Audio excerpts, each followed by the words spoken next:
Hello, everybody, and welcome into the rundown as we continue on with our summer local sports recap series. Brandon Wirt joining you here solo today. It is the 4th of July, and many people out on vacation, but we got a great episode for you here in store. Had a chance to chat with a former teammate, now coach at Tri-County High School, Weston Rackley, joining us on the show, talking about the conference as well as how Tri-County has made the resurgence in that Viking program when it comes to cross country and track and field. We'll talk about the previous year's championships as well as let you know who might be on the way up and up over the next coming years. We'll get into that here, but before we do that, big thanks goes out to you, the fans. Be sure to subscribe if you're watching us here on YouTube. Be sure to give us a follow as well on Big Rapids Daily News on Facebook, Instagram, and X so you don't miss on any episodes. Big thanks also go out to our primary sponsors. Those include Denny's Muffler and Brakes there in Big Rapids on State Street if you need basic auto repair as well as other automotive needs, brakes, mufflers, struts, no matter where it is. You can trust Denny's Muffler and Brakes there on State Street in Big Rapids. Big thanks also goes out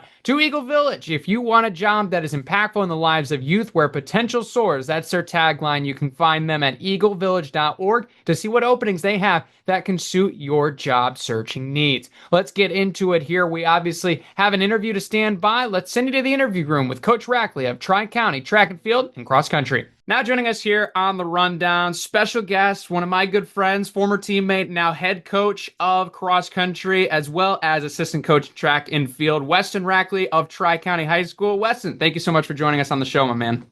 Yeah, thanks for having me, Brandon. It's a pleasure. I'm excited to be able to, share a little bit about our program, talk about the track season and kind of how the summer's been going and moving forward into cross country. So Absolutely. And we'll start with the excitement right out of the gate. Tri-County, over the last couple years under your leadership, has really resurged as a team in the conference, especially a boys championship in cross country this past fall. Just talk about especially the growth that you've seen over the program and the successful years you had this year, cross country, track and field on the boys and girls side.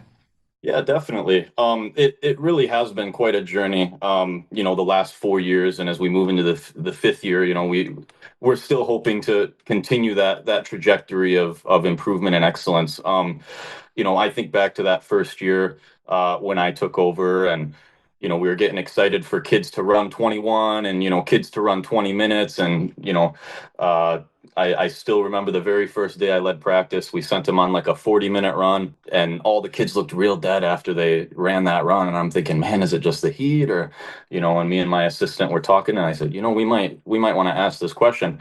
That was the furthest I think 90% of those kids had ever ran in their life, 40 minutes. So we knew at that point that there was quite a bit of work cut out for us. For the most part, it's really just been focusing on small improvements. Little things. Hey, that first year, let's not be dead last. Let's make a little bit of improvement. The second year, hey, let's try to make sure we've got 12 guys on the team this year. Or let's try to make sure for the ladies that first year, our goal was have 5 runners at every meet.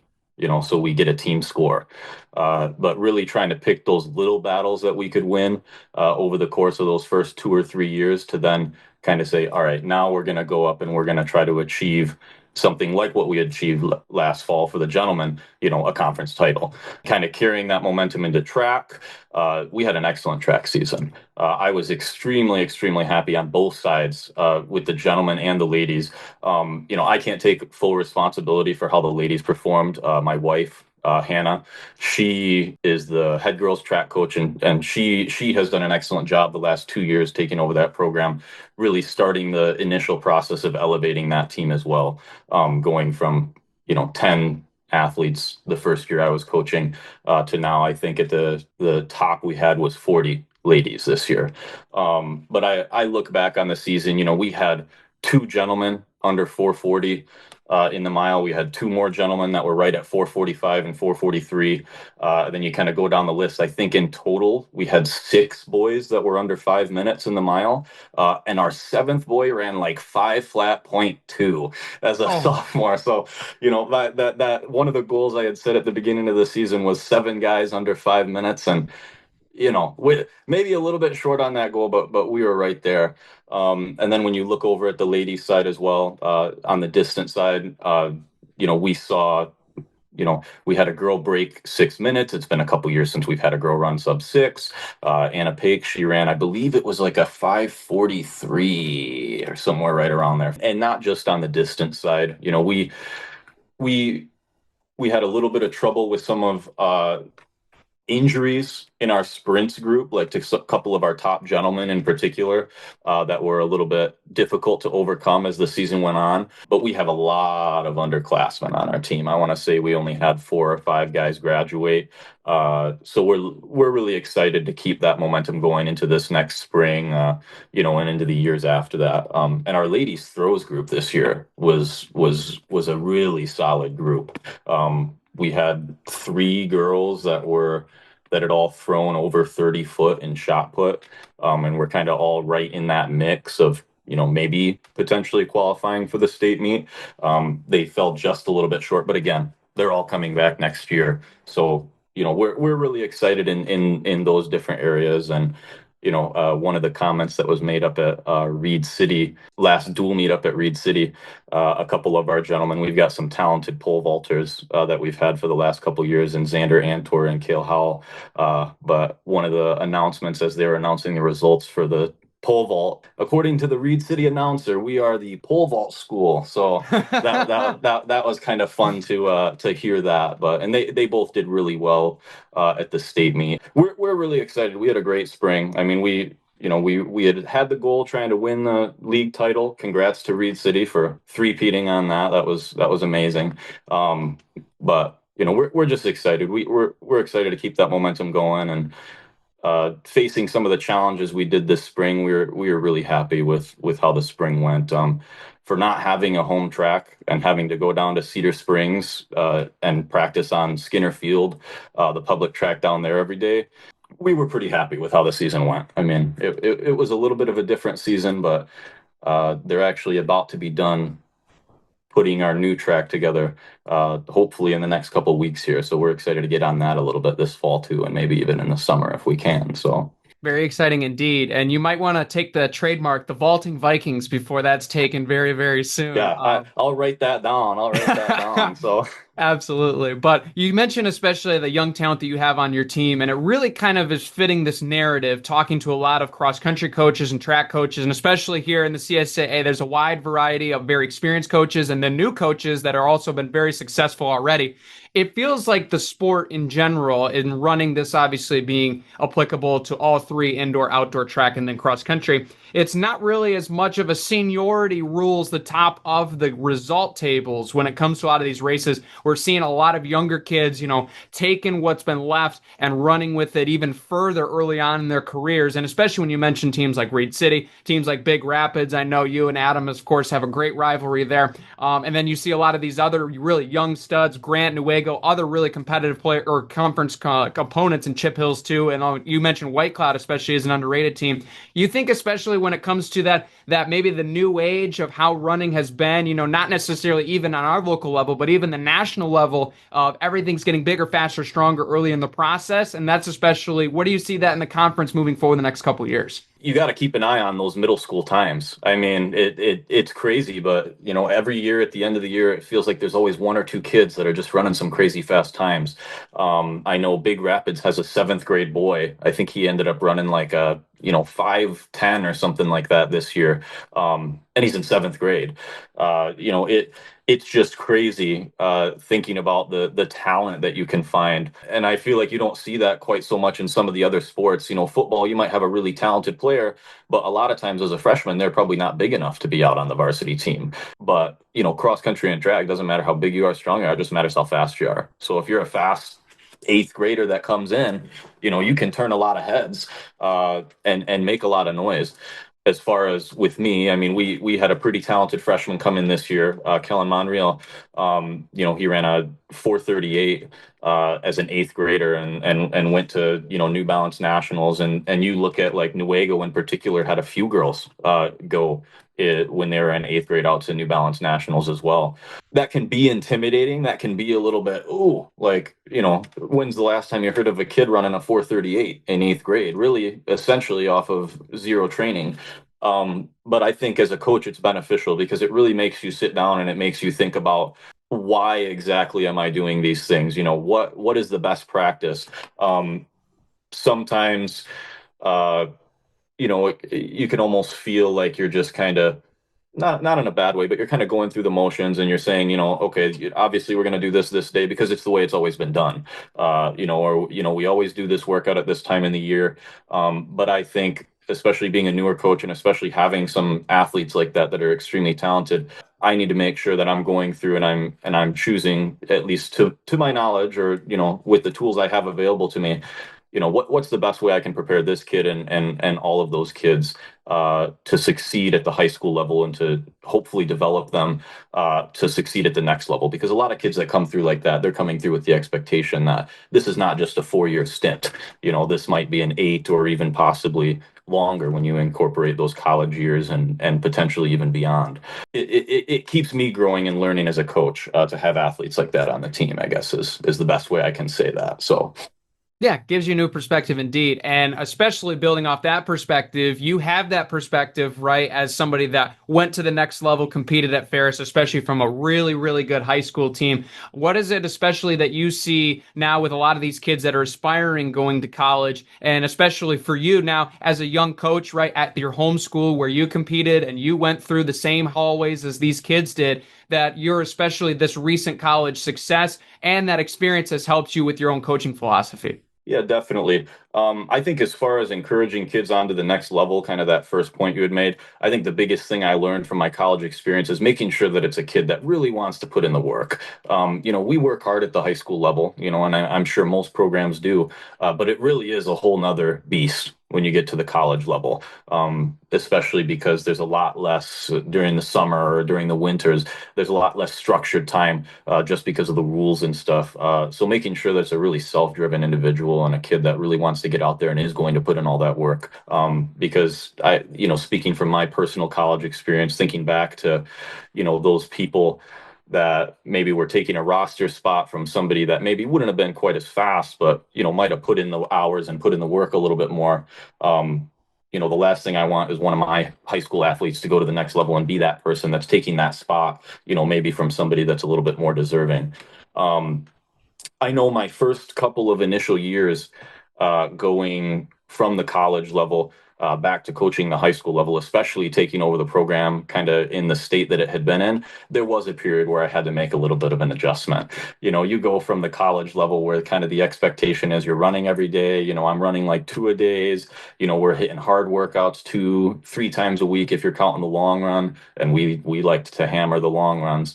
Um, it was definitely an adjustment. And we're kind of getting into that point now where, my expectations as a coach have shifted a little bit. But I think it's, to where I say, we're at this point, we're coming off of a conference championship last fall. We're going in with the hope, it's far from a guarantee. We've got a lot of talented teams in our conference, but the hope that we can compete for another conference title. But it is a little bit of a different shift, going from where we were to where we are now. Being able to go in and say, hey, we're going to compete at these meets. I think it's been really nice for me the last couple years because that has kind of satisfied a little bit of my competitive itch. I love coaching. I love coaching, whether we've got a really great team or, a not so great team. Just being able to have that influence on young people is amazing. And it's an experience that I'm just grateful for every day. But being able to shift that into, hey, we're going to go out there and we're going to kick some butt today. We're going to go out there and we're going to race hard, and the hope, not the expectation, but the hope is that we can win this meet or we can come home with some hardware. It's been awesome to see and seeing kind of the mental shift on a lot of the athletes as well. You see that trickle down from the top all the way down to the bottom. Brandon Briggs, the head boys track coach, he says all the time, and I try to reinforce it to the gentlemen and the ladies all the time, is that iron sharpens iron. When our top guys are getting better, those guys in the middle and those guys towards the back are going to get better as well. When some random guy comes in and runs a 5:55, some sprinter or mid distance runner comes in and runs a 5:55. That takes those distance guys that maybe hadn't broke six yet that year and go, wait a sec, I've been training my butt off. This guy runs a 5:55. Next meet, we had a couple kids running the 5:30s. That has been awesome to see as a coach, just the guys and the girls kind of pushing each other and working with each other. Coaching at the high school level, yes, it's awesome to have kids that are running fast, and it's awesome to have kids that are doing amazing things, qualifying for the state meet, knocking on the door of school records, but also to remember those kids that, they might only be doing this for 4 years, and really trying to make that the best experience possible for them. We try to go out of our way to do different fun things. We might run to the lake one day, especially during track season where it starts getting real hot, real sweaty. Hey guys, we're running to the lake. I think the kids requested a lake run actually first week of track season. Like Tuesday, it was like 40 degrees outside. They said, let's do a lake run today. I said, okay. We ran to the lake. It was an ice bath day. They had to crack a couple holes in the ice and climb in, but just trying to find things like that. I think that attracts kids to the distance area. I think it attracts them to the cross country team, and I think one of the things that we have done really well at Tri County the last couple of years is going for that strength in numbers mentality. Um, you know, if you've got 20 guys that are coming out for a cross country team at a school where there's only 450 students at the high school, I think that that's a pretty solid number. And then when you look at our total numbers between guys and girls in track, we had 95 athletes in a school of 450. That can cause some issues when we're leaving early for a Friday meet. But just trying to create that atmosphere and really get kids out. I'm a big believer. I would not be the person I am today without the experiences that I had found running cross country and running track. And I owe a lot of those experiences to the coaches that I had that really made it enjoyable and really taught me a lot of the lessons that I apply to my life today. And I feel like I owe it to the kids that I coach to kind of be that same person for them. Make sure that they have a good experience. Make sure that they're also taking something out of the sport besides just saying, hey, I ran X time in X race, but how did that experience shape them? Absolutely. Well said indeed. Well, Coach Rackley, thank you so much for joining us, and we wish you and the Vikings great luck in the fall and spring upcoming. Awesome. Thank you, Brandon. Big thanks to Coach Rackley for joining us here on the Rundown. Love to have his insight here on the show and how especially their program has been able to take the step up this past year, and none bigger than winning a conference championship. As we mentioned, we'll take a look at cross country the last couple years and recap, and we'll take a look at track and field on the other side as well. This past fall, Vikings get the victory, defeating a tough race with Big Rapids and Reed City, battling the 1-2-3 spot there in the CSAA Red Championships, a home inaugural meet at Reed City, but a big win for the Vikings, and really what was a three-team race. Obviously, good improvement shown by the other three teams, but not able to accrue those team scores that they're looking for. And on the women's side, it was Chip Hill showing dominance once again. The depth, especially the top half depth for Coach Hatfield and company, has been incredible to see for this program. And we'll talk about them more on the track side of things as well later on. But August Rohde and Lauren Castrojohn, your CSAA individual champions this past year on the men's and women's side, respectively. Looking at what was formerly known as the silver, now the white division, this past year in 2024 was held at White Cloud, but it was certainly Central Montcalm's race to lose, and they got it done on both sides. The men's win 24 points, the women's with 26 points, just pure dominance. And Central Montcalm, their coaching staff, their group have done an amazing job. Right out of the gate, these younger freshmen, sophomores are contributing right away. Obviously, having the champions in the Hoffmans, right? Kaya Hoffman, the senior, winning on the girls' side, and then Gage Hoffman, the junior, winning on the boys' side. Just pure dominance in the depth, as Central Montcalm has shown they have talent to run for days, and certainly proved that this past year. Looking over from the year prior, this was a big step up, especially now these conferences split out into that white and red division, respectively. Now it's interesting to see how these teams are going one-on-one, can theoretically with these teams, not having some of these other teams in the mix. But Central Montcalm picking up right where they left off last year. They edged out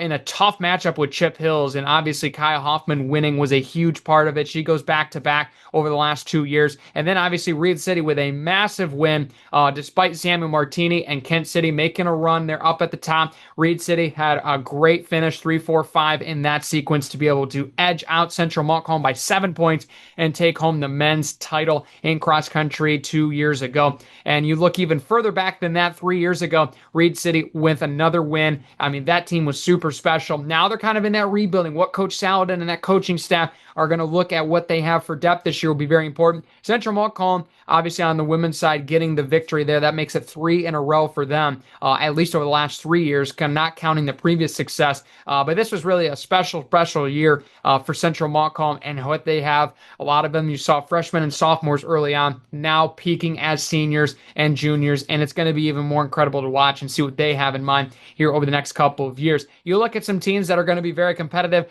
I really think Kent City is going to be a team that'll be very interesting to watch. They came in second on the women's side, edged out Lakeview, but you can see a lot of those top ends for the Eagles, especially when you look at somebody like Eliana Max, who had a really fantastic year on the track side of things, might be somebody to really look out for. And especially for Lakeview as well, Cameron Soliday has been a very, very key contributor for the Wildcats. And on the other side as well, White Cloud is continuing to impress year after year in Division 4. While they want the conference success, they're getting the all-state and all-region success. They're just looking for it in the conference against some bigger schools. Obviously, Colson Cruzan's going to be a big loss for this group. Caleb Canning as well. But how do they rebound, especially when you look at some of the freshmen they have, some of the younger classmen? How can they rebound? That's going to be a key. For the CSAA Red, I'll tell you what, I'm going to be looking at Big Rapids on the boys' side. Obviously, Coach Ashley, right, with Coach Rackley, that little friendly rivalry that we looked at in the interview. That is something that is going to be a very competitive spark with Reed City, how close that conference was last year. And Big Rapids is going to have a lot of shoes to fill, especially at the top with Gould and Dean both gone and off of the roster as graduating seniors. So how do they fill it? There's a lot of young talent, as Coach Rackley mentioned on that program. We'll see how they respond. And on the women's side as well, you look at somebody like Tri-County that have a lot of pieces coming back, and especially key pieces, their top 3, right? Those are prominent breakout contenders.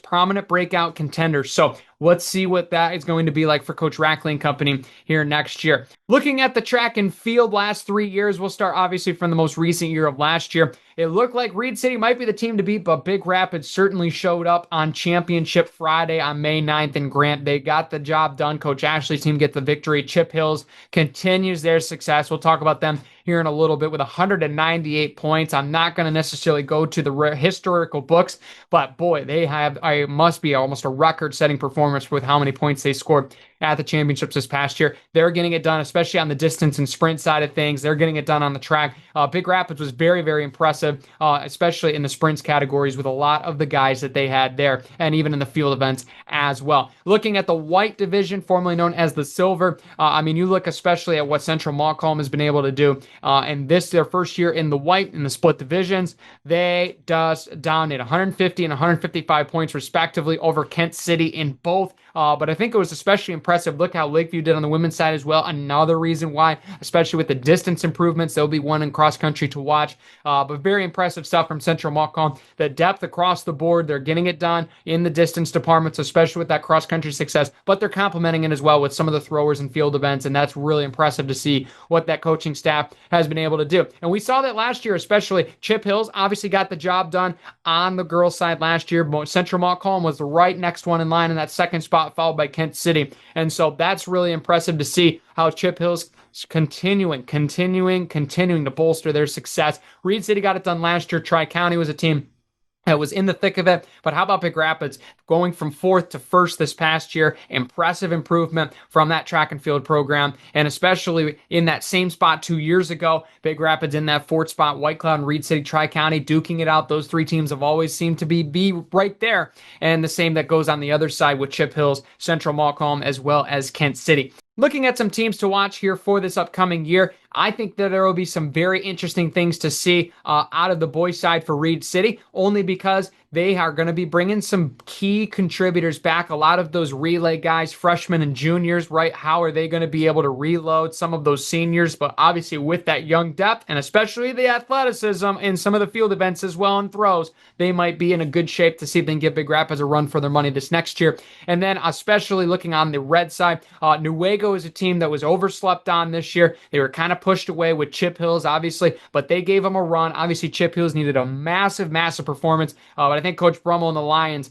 are really going to make some noise going into next year based on what the numbers have to say. On the white side, I think the men's White Cloud, I think they're going to be a team that bounces back next year, but look out for Lakeview and especially look out for the Wildcats. Their program is on the up and up, it seems like, and they had a lot of good performers last year. They see if they can get that from the younger classmen coming in this next year. And then you look at the other side, on the ladies' side, I think Kent City will be very, very due very, very soon. Obviously going to be losing a couple key pieces, but I got a lot of that distance crew coming back. Let's see if they can make a difference and give Central Montcalm, literally and figuratively, a run for their money. But one last point before we close up on the show. It is going to be very imperative, especially over the next couple years, to see where these athletes go, because it's only going to change the expectations of competition on the track, right? Especially in cross country as well on the course, how these teams elect to look at the speed, look at the early development, because there's going to be some interesting things that are going to be decided strategically on how a lot of these programs are going to be looking at a lot of these early incoming sophomores and freshmen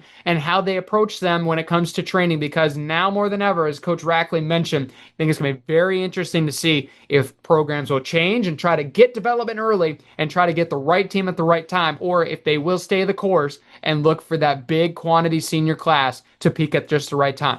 Very interesting, and we'll have more thoughts on that later on here in the fall as well as we get closer to the season. And we'll have all of your local coverage here on the Rundown, same place you find this show, whether it's live over the airwaves right now on 107.7 FM each and every Saturday at 3:30 p.m., or if you're streaming with us here on YouTube. Big thanks to Dazos Digital. Target your target audience with the experts of DazosDigital.com. They can help advertise for you, audio, video, streaming, graphic design, website design, the whole 9 yards. Find out more at DazosDigital.com. For Brandon Worth, we'll have Jack back on next week with another exclusive interview and another great edition of The Rundown here on Big Rapids Daily News.